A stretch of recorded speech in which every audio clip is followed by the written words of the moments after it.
If you're building a business in GoHighLevel, there's one system you cannot ignore.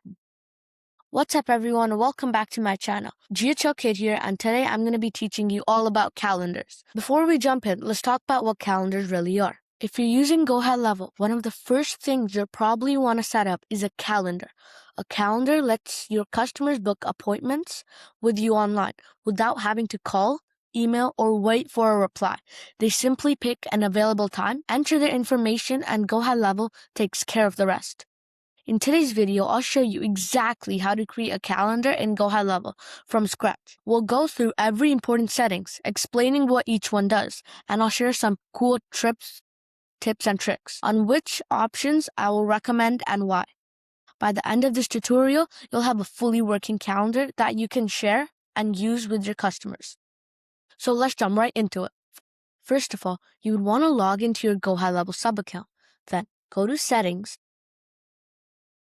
and scroll down to Calendar. What you're going to do is you're going to click New Calendar so you can create a calendar. 9 out of 10 times, you're going to choose personal booking, but there might be a time you're going to choose the other three. So for now, I'm going to show you how to do the personal booking one. This is the calendar name. So what this calendar is in use for. So for example, if you're taking one-on-one classes or teaching someone, you're going to make this one-on-one classes or whatever you want. But for now, I'm just going to write test. Now, you're also going to add description here. The description is basically the same as your calendar name, but it should be more informative and longer. But again, you can write whatever you want, and I'm just going to write test. Then, this is by far the most important part. This is selecting a team member. If you don't select a team member, your calendar will not work. As you can see, I selected myself, but you can also select multiple people. Then, what you're going to do is you're going to scroll down to custom URL. I recommend this to be short, easy to remember, and simple because your customers will have to come on this link or this URL to go to your booking page. So what you can write is whatever you want. I'm just going to write, let's say, test 101. But this slug is already taken. That means you cannot use this URL. So just choose whatever you want. So we can do something like whatever you want. I just put a random one. Now, this is also a really important part of making a calendar.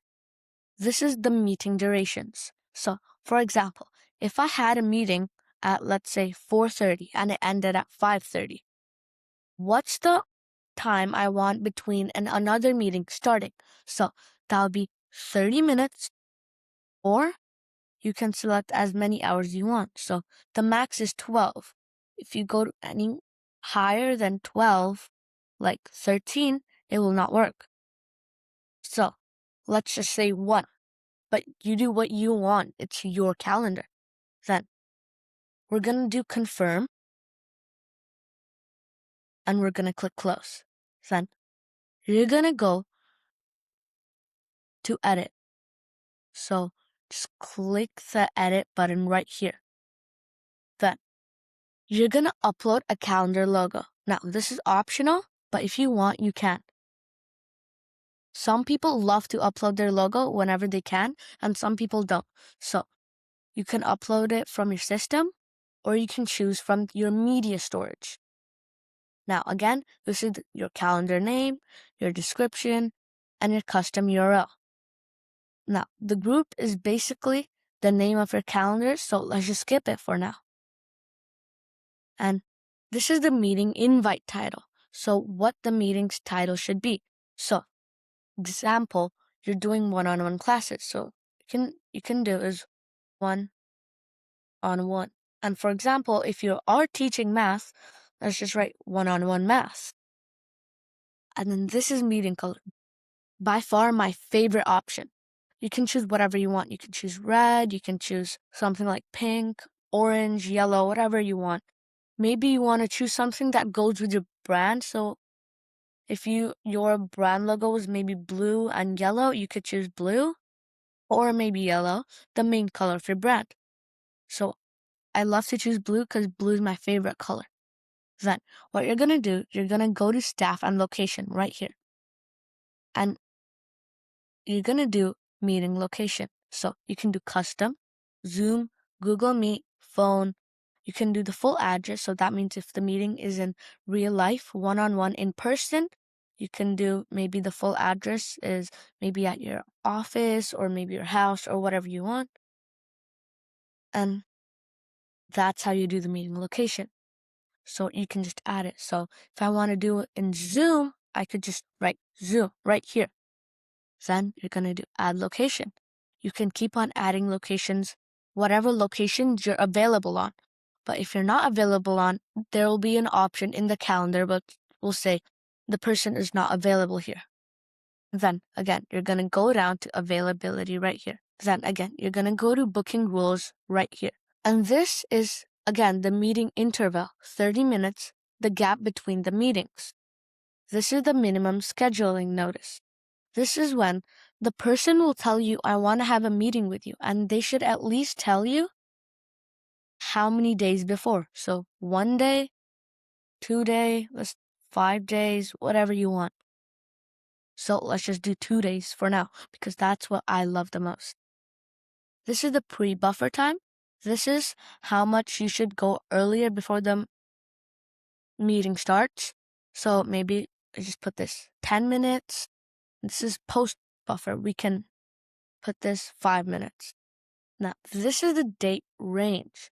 So that means what's the maximum amount of time they should tell you before? So they can't tell you before, let's say, 30 weeks or whatever you want. It's completely your choice again. So meeting duration, you can do 1 hour, 2 hours, whatever you want. Again, completely your choice. And then maximum bookings per day. So that means how many meetings can you handle per day? We can do 1, 2, 3, 4, 5, and I think all the way up to whatever you want again. And now maximum bookings per slot. So that means maximum booking per hour. So 1, 2, 3, completely your choice again. And this is the look busy feature. So if you're completely free on, let's say, the whole week and you just had a vacation and you don't want the other person to look like, hey, this guy's doing nothing. Why should I book a meeting with him? We can just do look busy and hide the number of availability. So we can do 30%, 70%, or like whatever you want, guys. It's completely your choice again. Let's go down to advanced settings. Now, this is, if you go on form and confirmation, this is the widget order, date and time selector, and form. The select form, like this is the form that your person fills out, the first name, last name, email, phone, and notes. And now this is the consent. I confirm this. I want to receive content from this company using any contact information I provide. Now you can do whatever you want. You can maybe, like, if you don't want it, you can just do this. You can undo it, or you can just add none, whatever you want, guys. This is add guests. Add guests is basically adding members because you have to add guests. So how it works, it might seem confusing how I'm talking, but it's actually like, so for example, if I'm having a meeting with one person, I can add another guest to help teach that one person or do whatever you want. So that's add guest. You can do count only, require guests for booking, or name and email. So require guests for booking is basically I need them in the booking to actually come with me on the call or wherever we're meeting. And name and email is just we need their name and email. You have to always need their name and email. It's the most basic part of adding guests. Now, this is confirmation page, basically all the question and stuff. This is Pixel ID. You can add your Pixel ID, whatever you want. This is payments, payment methods. So this is when you can accept payments, but I have no payments providers connected. So you'll have to connect it in GoHighLevel, and then you can click payments accepted. So that's basically they're paying per call. So basically $250 per call, or let's say 100 per call, or whatever you want. Now let's go to notifications and policies. This is basically all the policies they allow. Pretty self-explanatory. And widget appearance. This is calendar cover image. By far, the most fun part of doing it. So you can make it with ChatGPT, Claude, Gemini, Perplexity, whatever you want. Or you can just make it with yourself on Canva, and you can do calendar cover image. You can also customize calendar widget, but only works with Neil widget. So that is paid, guys. So you can put the customer code here. You can schedule your meeting. Now, all of these, this is also pretty self-explanatory. Primary color, you can choose it. So let's go that, whatever you want. And this is a quick tip. Language settings for the widget can be changed from settings, calendars, and then preferences. That's the tip that GoHighLevel gives you, I guess. Now, guys, as you saw, setting up a calendar is one of the most important steps when building a business system in GoHighLevel. It allows customers to easily book appointments, it saves time, and helps businesses stay organized. I hope you like this, and I'll see you in the next one.